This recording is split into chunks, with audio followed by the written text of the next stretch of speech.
Having an understanding of the why will help with having an understanding of the how.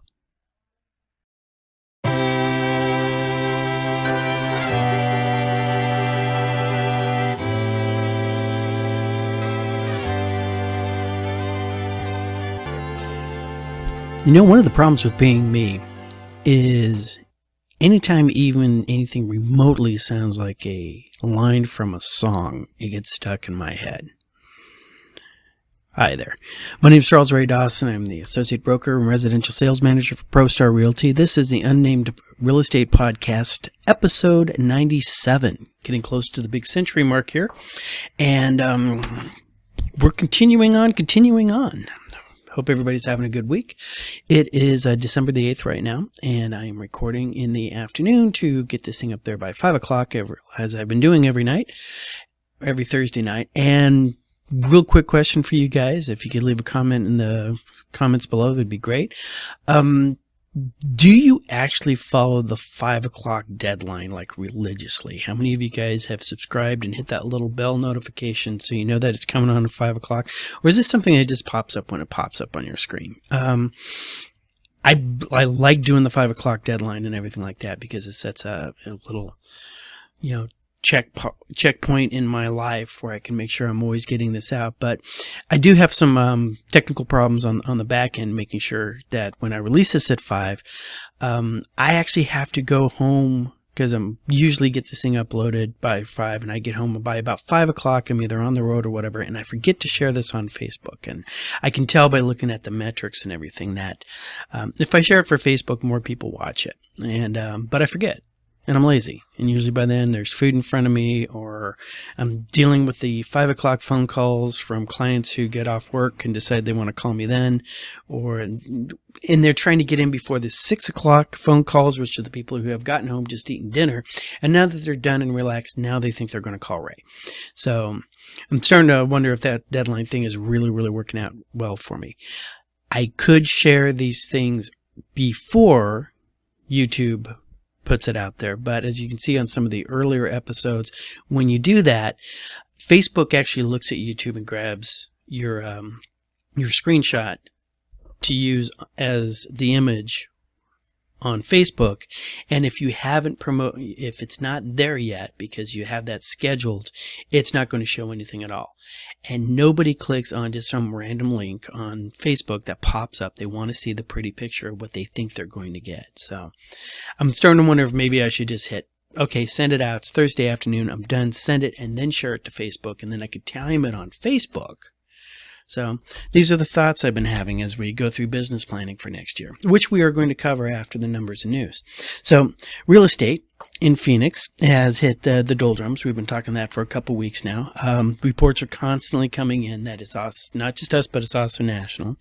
Crown Fruit Report had some news for us from yesterday saying that our big iBuyers, remember iBuyers now have been reduced to just 2 main houses, right? Open Door and OfferPad. They purchased a total of 72 homes in Maricopa during November. Right? They used to, at their peak, they were purchasing along the lines. Do they actually have peak numbers on here?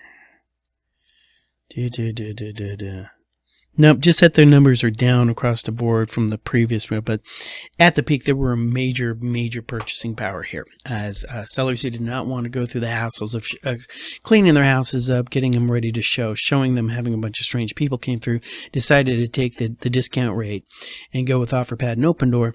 Well, those people are just not there anymore. And so and OfferPad and Open Door are having a harder and harder time getting rid of their inventory.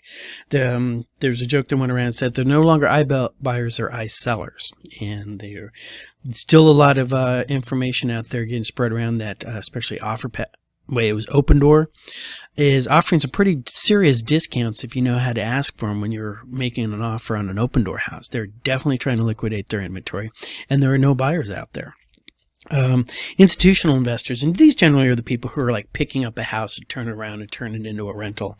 They only bought 163 homes last month, all right, which is 3% of the overall market. So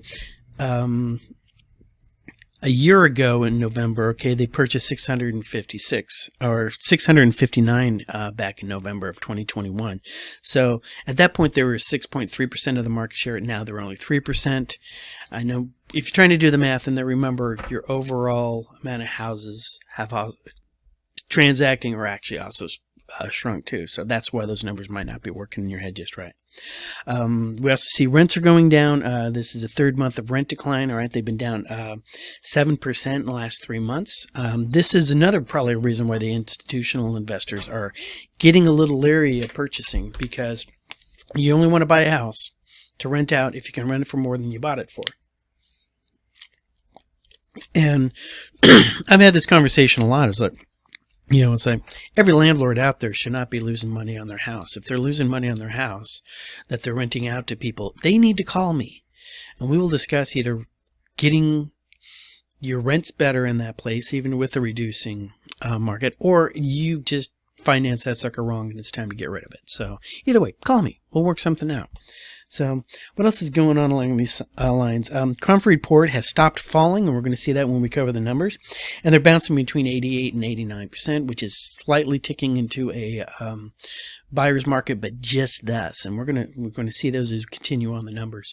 Other thing I found was really interesting is that we did have a spike in houses going under contract.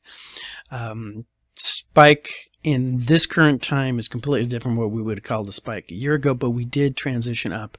More houses went under contract than the week before, and probably some pretty substantial numbers. Part of what that might be is, you might remember last week I was talking about lenders were noticing more people were starting the application process. We're starting to see that carry through now. In fact, NOC just sent out their rates earlier today, and they are actually offering a 30-year fixed at 5.87. Terms and conditions will apply, respa. But still, it's like there's that 5 I've been saying we're looking for. We're starting to see the rates in the 5s now. And as I was projecting, we would see buyers start coming back in. There is an emotional hurdle that people hit when they see numbers like 6s and 7s. When you're used to 2s and all of a sudden you're seeing a 6, you're freaking out, right? When you're used to seeing 6s and thinking 7s, and next thing you know, you see 5s, that has an effect on people.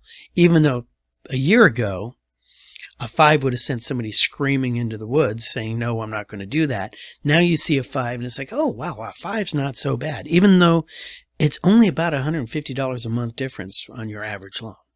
But that's neither here nor there. It's everywhere. So other news that's going down is big institutions are still taking it in the shorts. Coldwell Banker's CEO has announced his retirement.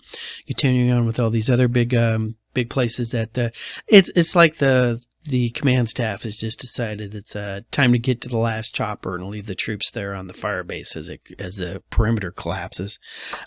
But we are still looking at continuing on the doldrums, although as we'll see in these numbers, we might be pulling out a month earlier than race schedule. We'll see. Once it's just happenstance. Give me 2 or 3 weeks like this, and then we'll start actually calling it a trend. But the Coldwell Banker and these other guys, we saw Redfin decide to get out of the iBuyer program. Everything else that's going on, we're definitely in a reset period. But what does that mean to us here in Phoenix? Well, let's take a look at our numbers real quick, and I'll show you. So these are the numbers I took yesterday on December 7th, 2022. Actives this week are 18,581. That is down 774 from the week prior. All right. New listings are up, to 1,366. An additional 357 more than last week came onto the market. Our pendings went up to 1,068, up 230. Under contracts looking for backups are at 641, up 160. Contracts with a buyer contingency are actually down to 55, down by 19. Remember, that is the least, I don't want to say acceptable, but preferable way to accept an offer. understanding that they have to sell their stuff on the other side. Closings are at 1,486. All right, nice little jump over from the last week and stuff like that, where it was in the 900s. Coming soon to an MLS near you is 396, which is actually up. And for a supply and demand side, our demand right now is at 71.2, down a squash, and our supply is 80.2, also down a little bit. But remember, we're inside 10 on that thing, so definitely a very slight buyer's market, or very tending towards the buyer's supply market. Let's take a look at our cities and whatnot for numbers. Fountain Hills is still leading the pack at 148.5, making them still definitely a seller's market. They've actually improved a little bit by 1%. All right, leaning it more towards the seller side.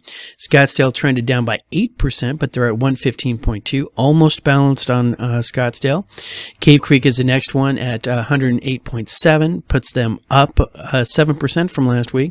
They are still technically a balanced market at 108, but they are trending in the right direction for the sellers. Paradise Valley dropped 15% to 101.2. Paradise Valley is also considered a luxury market, and luxury market actually has some different seasonal swings than everybody else does. So that might just be an outlier for them. And then we start down from there. Phoenix, Chandler, Glendale, Gilbert. Gilbert actually trended up 3%. Tempe, Peoria. Tempe's down 10%. Peoria's down 3%. Surprise trended up a bit at 74.5. But at this point, we're all in this buyer's market and everything. And rounding out the bottom, of course, is Maricopa, Queen Creek. And the deals are to be found in Buckeye, dropping another 7%. They're at 46.9. When you start seeing numbers that low, you actually start looking at depreciation of assets, and you can actually start seeing house prices starting to drop down there. So watch those outlying areas. That's definitely not any of the areas flippers want to be in right now. But the deal hunters, the bargain buyers, that's definitely where you're going to want to go into it. I find it really interesting, actually, that still get a lot of flippers calling me up looking for their next home project and whatnot. And how they're getting away with trying to flip in this market and stuff is that they need to buy at an even more reduced rate than they did before. Right? You might remember last April, I was talking to you about how we were starting to see Open Door and OfferPad starting to offer less on properties than they were prior, especially OfferPad. I don't know who their economist over at OfferPad is, but the guy is good, or she is good. I don't know who that individual is, but they really started seeing where the trend lines was starting to go, and they started ramping back on OfferPad offers. All right, and they would only take the OfferPad, take a house if they got a great deal on it. Now you see the flippers doing this. You see flippers are starting to come in, and they are literally offering, your house is for $499. How about I give you $300 for that? All right, that is a 40% discount, and you know what? I don't know if they're actually getting any inventory with a 40% discount offer, but God love them. I hope it works out for them. Really sucks to be whoever sells the house to those guys. They're flipper at a 40% discount. I mean, something's really dreadfully going wrong with your property if you feel you need to knock 40% off of it. And if you do feel you need to take 40% off of it, I would love to talk to you about your situation on that, because you might think it needs a lot more renovation than it does. You might think it needs renovation you can't afford. There are programs out there that will loan you the money to renovate your house before you put it on the market, so you can get top dollar out of that. We have several partners that we're working with over here. So same thing. If you know anybody who's thinking about doing that, call Ray. So, all right. So last week I mentioned that we were going to discuss business planning, right? This is the end of the year. And since, the market goes super slow here at this month, I always encourage all my agents and all other agents who aren't mine this is where you're working on your business plan. All right. So the first week of business planning is step one and this is fun because I've been rattling around this in my head this entire week, how I was going to explain this. The first thing you need to come up with when you're planning out your business, you're making your plans for next month. And remember, this is not just your business plan, your multi-level marketing plan. This should be your plan for the year. And everybody can do these things, all right? Even if you're not working, if you're retired. If you don't want to be next year where you're at today, you need to make a plan, all right? And the first thing you need to come up with when you're coming up with any plan is not what do you want to do, all right? But it's more why do you want to do it, all right? So today we're going to ask about the big why. Let's point to a great philosopher and noted madman, Friedrich Nietzsche, who said, "He who has a why to live for can bear almost any how." All right? And I love this quote. It sticks with me quite a bit. All right. And when we're talking about whys and why am I doing this? Why do I get up in the morning and go to work? Right? Let's say you're one of those wage slaves out there living in cubicle hell, filing your TPS reports in every day and having Bob from accounting come over and, "Hey, did you check out that game last week?" Whatever you want to do on that thing. All right. Why are you doing that? Right. If back in my days, I used to wake up, having to go down to Fatco and stuff like that and put my little polo shirt on with the Fatco logo and take the slings and arrows and abuse from various escrow officers and title agents and that kind of stuff.